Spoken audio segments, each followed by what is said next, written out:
déggoo ci benn mais forme de communication. ci ñàkk dégg boobu Ibrahima est-ce que tamit du bras de fer bi commencé am nag ci donte am na sax lu yàgg. mais tey ñu xëy gis ne moom dàkk na Bachir Kébé directeur bu SNHLM. ñu bëri jàpp ni quand même fu nit ñi réew mi gënee soxla leneen. moom dafay génn def benn acte boo xam ne yéen les patriotes da ngeen ciy nekk di commentaire ñi naan dafa war jaar na fii génn fii alors. ci réew moo xamante ni tey tout est urgence quand même. loolu tamit naka nga ko mën a expliquer parce que aussi actuellement nii on a des urgences quand même yoo xam ne war nañ ko def mais à chaque fois décision benn président bu génnee rek day mel ni loolu la ñuy jël presque pendant une semaine voire un mois di ci wax. waaw moo tax le président Ousmane Sonko bi mu fi njëkkee def sortie ki mu ne moom. ñu bëri ñu ngi koy jéem a pousser à la sortie mais mu bougé wul centimètre te man dama garaan na gën a sax ci loolu. lu tax parce que man leer na ma ne toogam moom ak jiite bi mu jiite gouvernement bi. moo tax affaire yi di tegu ci yoon man loolu laa gëm. gis nga nit mën ngay di liggéey sax mais dafa am lu gën a am solo mooy par exemple ñaar ñi nga xam ne ñoom ñoo jiite réew mi bokk nekk ci bopp réew mi maanaam ñuy bokk gis-gis surtout ci wàllu politique c'est très important. da ngay xool ku mel ni Bassirou Kébé par exemple DG SNHLM boo xoolee li mu def ci en moins de 2 ans. mun naa ne 1 an sax parce que octobre 2024 lañ ko faloon. octobre 2026 ñëwagul. ñu ngi ci février 2026. moom li mu livré ci wàllu logement boo xoolee 5 ans yu nekk nguuru Macky Sall. waaw defuñu ko fi ci loolu la ñu. livré ci wàllu solo la fa def. waaw beneen bi mu ñëw fekk fi ay bor. yoo xam ne SNHLM daf ko ameloon ay privé. mu fexe ba fay bor yooyu.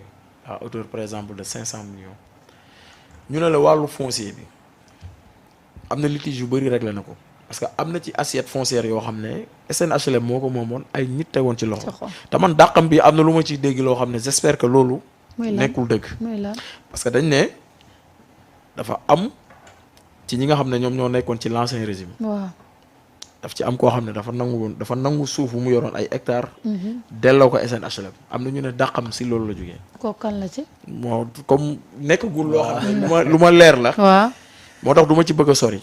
mais est-ce que dàq bi tamit tey yow thèse bi nga wax ñu bëri jàpp nañu position bi mu am ferme envers. waaw loolu laa c'est-à-dire li may wax nii du ma ne loolu moo tax ñu dàq ko de. waaw mais lii moo waroon tax moom ñu bàyyi ko fa. d'accord mais politique moo tax ñu dàq ko.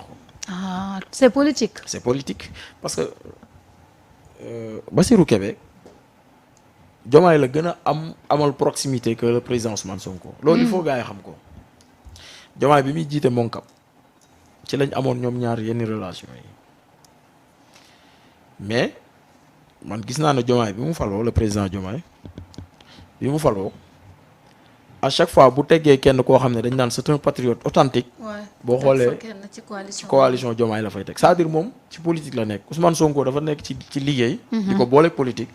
mais Diomaye il est dans le champ purement politique moom ci politique la nekk Diomaye actes yi muy posé yëpp ay actes politique lay posé te nag nañ waxante dëgg gis nga réew mi day dem ba toll foo xam ne parce que Bassirou Kébé par exemple xam nga nit boo koy dàq dañ naan soit dañ ko jox loo xam ne attanu ko. wala soit mu def faute lourde. wala mu yor benn comportement boo xam ne par exemple du tax mu am résultat yi nga xam ne moom la ñuy xaar ci moom. mais boo xoolee yooyu yëpp ci côté moom amul. waxuma ko parce que dama ku ma xamanteel wala dama koy défendre wala ñoo bokk parti politique. non ñun Pastef doxuñ ci ay parparloo. déedéet. fi ñu ko teg ñu ngi fay def ay d'excellents résultats te loolu ñëpp teg nañ ci seen bët mais discours am moom mooy déranger la preuve conférence bii passé conférence politique bi passé ma organisé woon à Kër Massar nga xam ne moom ak le DG Waly Diouf Bodian bokkoon nañ ci ñi nga xam ne ñoo ko war a animer mais la veille dañ ko interdire woon kan lañ interdire conférence bi ci boppam dañ ko interdire woon la veille kan moo ko interdire mais le sous-préfet lu tax ci lan la sukkandiku ba ay risque de trouble à l'ordre public beneen bi mu ne xaw ma contexte peu favorable et tout bon yoo xam ne léegi après ni ngeen mujjee ba mujj am après par des négociations et tout voilà après ci lañ ko autorisé da nga jàpp ne am na leneen lu mais man déduction bi ma ci def mooy ñaar ñi naroon jël la parole dañ ko doon jéem a xañ muy Waly Diouf Bodian ak Bachir Kébé parce que actuellement nii mais qu'on le veuille ou pas y a des pro Sonko comme y a des pro Diomaye Diomaye nag moom mi ngi ci benn ligne am moom fu mu jëlee koo xam ne dañ naan pro Sonko la pro Diomaye la fay teg te su ma nee pro Diomaye man je parle la coalition. Mimi Diomaye président nga xam ne Mimi moom moo ko jiite. malheureusement nag loolu moo yàqoon réew mi. waaw Macky Sall dana am ay de bons ministres yu def de bons résultats mais boo politigul mu jëlee la fa teg fa koo xam ne day def politique. waaw toog nañ fii mu ne d'ailleurs Mimi Touré d'ailleurs looloo ko jëlee woon ci. ku ci gañewul sa gox ku ci gañewul sa gox dama lay wàcc. te da koo appliqué. te noonu la ko loolu defee ça veut dire quoi man soo ma waxee loolu te fekk man poste bii ma yor nii vraiment jaral na ma lu nekk mais dama fay bàyyi liggéey bi dem politique loolu moom mooy am te j'espère que nag ki ñu fa teg nii en moins de 2 ans dina fexe def les mêmes résultats sinon plus que Bassirou Kébé mais nag Bassirou Kébé li may wax c'est-à-dire dafa am ñoo xam ne projet bi ñu ciy dugg privilège taxul xaalis taxul. te gis nga nit dafa am nit ñoo xam ne man de sama àdduna li may ñaan mooy ànd ak koo xam ne àndut ak man ndax intérêt. àndut ak man ndax poñetu àdduna.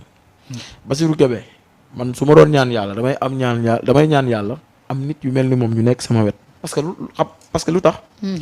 mooy nit bu àndut ak yow ndax intérêt rek kooku day ànd ak yow te yàlla tax te kooku bëggul sa defet. Bassirou Kébé benn faute rek la def. mooy di fàttali gars yi. li nga xam ne moo taxoon sénégalais yi. fal leen d'abord reddition des comptes. justice pour le ensuite ñu moytu sénégalais buy ñaxtu comme le cas bi nga xam ne moo am à l'université am ñu ci rey. beneen bi si tegu mooy par exemple justice pour les martyrs. reddition des comptes nga xam ne kuñ jàpp tey bu subaa ñu libéré la. moom te moom bu koy wax danaan ñun. Bassirou Kébé mosoo ko dégg muy wax ba ne le président Diomaye wala le premier ministre Ousmane Sonko souvent il parle de nous moom ñun lay wax moom da ci boole waale boppam pour wan ne affaire bi ñun ñëpp la waaw léegi nag yow ki nga xam ne fal nga ko musul dawal sa oto musul dawal oto SNHLM musul lekk seen carburant IPM musu see bénéficié wu saa bu feebaree mooy faj boppam mais ñëpp directeur bu mel noonu la ñuy ñaan yàlla ñëpp képp kuy nekk président te liggéey tax laa jóg directeur bu mel noonu moom ngay ñaan. mais for naa ci weewu bay ni ci Waly Diouf Bodian la jëm de. waaw Waly nag du Bassirou de. lu tax waaw Waly li fa jëlee Bassirou bàyyi fa Waly. d'accord naa mais conséquences yi du bokk soxna si. ci naka. dàq Waly. ak dàq Bassirou. xam nga Waly lan moo ko téye port ma wax la ko tey. muy lan résultat yi mu fay def. bien sûr et pourtant Bassirou mi ngi def résultat yooyu. à SNHLM non bokkul xam nga Waly. ouais dafa ñëw fekk port ci benn niveau andiwaat ko ci beneen niveau. d'ailleurs d'abord organigramme bi mu fa def. biir port jëlee direction yi une vingtaine. nga andi ko ba 8.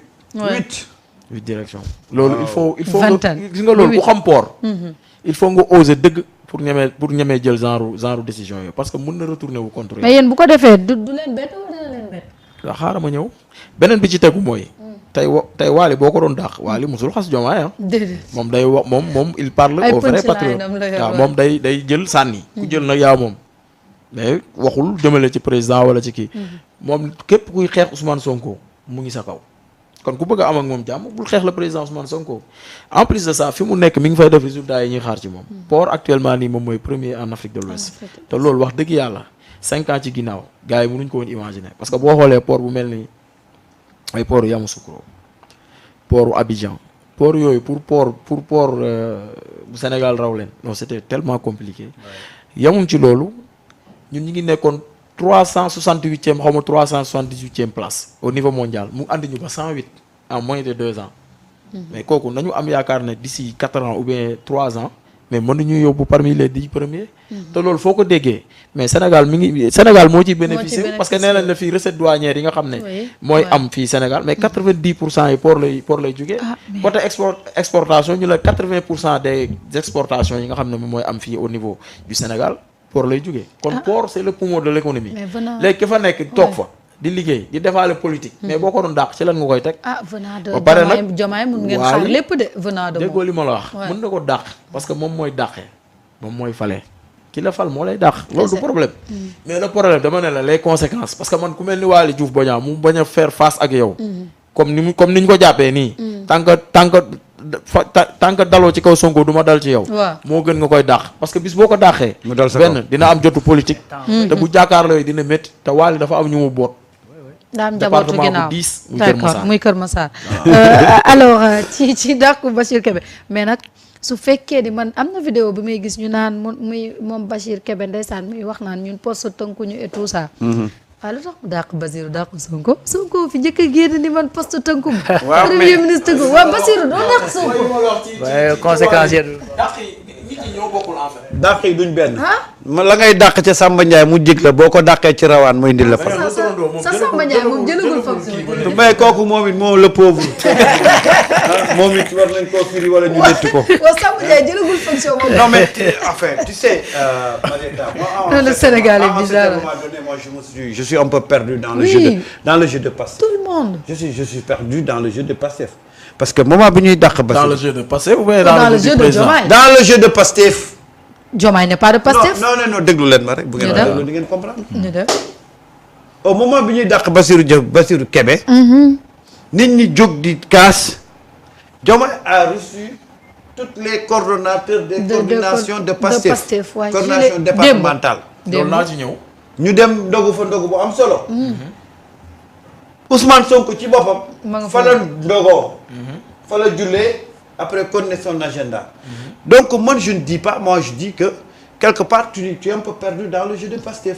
à quoi il joue bi ñuy dàq Bassirou Kébé. réunion bañ ko dàqee conseil des ministres Ousmane Sonko mu ngi toog.